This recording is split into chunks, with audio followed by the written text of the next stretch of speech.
Just as jaw displacement is a pacifier, so is yawning.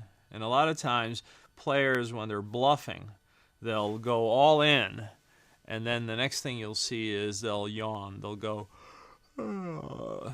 What they're really saying is, I'm weak.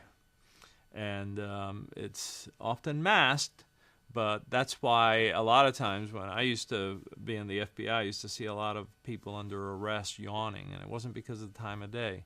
It's because that's a great way to release stress. So if you see it at the table, ask yourself, it's most likely that this person is actually marginal or weak.